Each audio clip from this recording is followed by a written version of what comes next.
The show premiered in 2006, which means we're coming up on 20 years of the viewers of Friday Night Lights congratulating themselves for watching such a complicated and brave show. Yeah, we're going to talk a lot about what James is getting at there, which is this sort of self-congratulatory, hyperbolic way people talked about this show, which is interesting because we talked about this in the first episode of this trilogy or this series on Friday Night Lights, that the TV show has become the biggest of all the three things, the book, the movie, and the show. If you say you love Friday Night Lights to someone, there's like an 80 to 90% chance they think you're talking about the show, even though it was the least commercially successful of the three things. So the book was like a huge bestseller, a huge phenomenon. It made like Buzz Bissinger a star. The movie grossed like, I don't remember, $80 million. It was like nominated for awards. It was on top 10 lists. Like it made a bunch. It was like a profitable movie, and that's why they made the show. The show was like always on the verge of cancellation. The ratings were terrible, like basically from the premiere on. No one really watched it while it aired. It had to be moved to DirecTV for the final three seasons. And yet it has had the longest afterlife. It's like stayed in the cultural memory longer, to the point that just a few months ago, while James and I were in the process of like preparing this series, NBC or Peacock has announced that they are rebooting the show and they are going to bring it back in some new form. Next up, Friday Night Lights, a reboot is in the works for the beloved NBC series based on the 2004 film. Here's what we know so far. Following a devastating hurricane, a ragtag high school football team and their damaged interim coach make an unlikely bid for a Texas state championship, becoming a beacon of light for their town. And good luck to the new coach, because he's got some pretty big shoes to fill. I mean, who doesn't love a little Coach Eric Taylor inspiration early in the morning? The new Friday Night Lights is in development with our sister company, Peacock and Universal Television. That's done by the same group that did the original Friday Night Lights, too. Peter Berg and Brian Grazer for Magic. Cool. Yeah, it should be good. Who knows when that will actually air, but it's just like, it's so beloved that people are bringing it back. I mean, that's, we reboot everything these days, so it doesn't say too much, but they haven't made a sequel to the movie. They're not rewriting the book, but the show will live forever in people's imaginations. And it's interesting because, like, we're going to quote the Grantland oral history of the show quite a lot, I imagine, in this episode. But like one of the things that comes in that is like Peter Berg, who directed the Friday Night Lights movie and the pilot of the show and was involved in sort of its development and stuff. When he sort of gathered the cast when they were filming the pilot, he said, like, this is not 90210. This is not going to be like something that, you're going to stick around for 10 years on. Like, this is going to be like a different kind of show. It's going to be about the town and the team and like the changes that it experiences. But here we are 20 years later, and they're, bringing everything back and kind of like sticking with the familiar themes and characters. So here we go.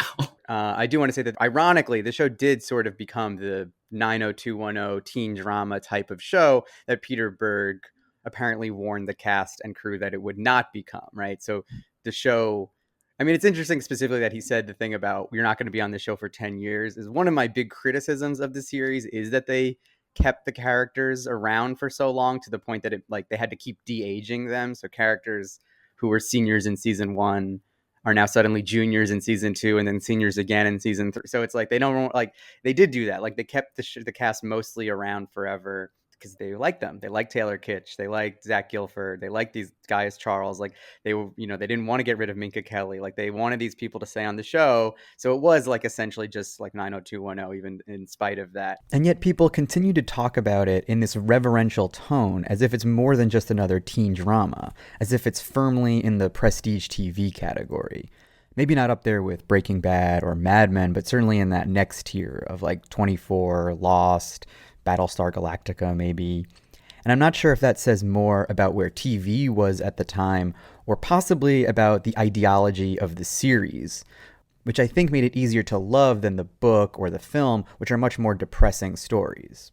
So, James, like, do you think this is a TV phenomenon? What do you first of all, do you agree that Friday Night Lights is best remembered as a TV show? Do you think that's fair? Do you think that's correct? Like, what is your interpretation of how things have unfolded since the mid-2000s? No, it's not fair. Why not?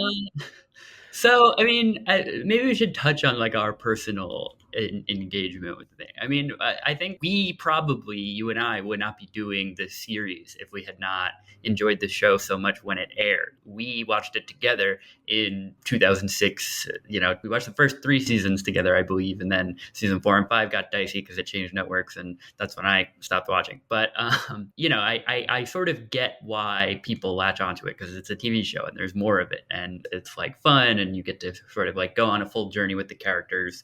But the book, we've talked about how much I love it. The movie and the book, I think, are richer, more complicated texts. They get into more about Odessa. They get into more about what high school football kind of serves as a function in American culture.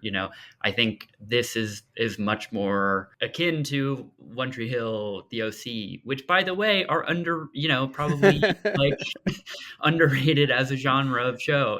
Like there's a reason they keep making shows like that and why they get so many viewers. Like, I like Gossip Girl, I like One Tree Hill, but I think that Friday Night Lights has become like weirdly overrated as a show, and I'm not fully clear on why, but hopefully we'll break it down a little. Yeah, I think that's sort of one of the guide posts of this episode, is to figure out why, because I think you're right. Like we're sort of in agreement on this, that look, we love teen soap operas. We love Gossip Girl and The OC and Pretty Little Liars. Like there's a place in the culture for those things. We're going to do a spin-off podcast about Pretty Little Liars. Yeah, eventually, obviously. But I like Friday Night Lights, and I think some people will say it's unfair to compare it to those things, because there are like ways in which it's obviously different. It's more wholesome than those shows. It's more like realistic. It's more grounded. It's not, there's reasons people will get upset, but it is fundamentally, the appeal is who's dating whose parents found out they had sex. Like this is what's driving the force of the show. It's not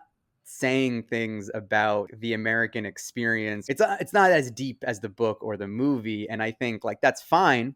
But I think like it's interesting that the show has gotten the most rapturous reception, to the point that is ridiculous. Like you read some of the early reviews of the show, and they compare the show to like prose poems and like like avant-garde filmmaking and stuff, and it's just like, what? This is the lead from the review in the New York Times, published in October 2006.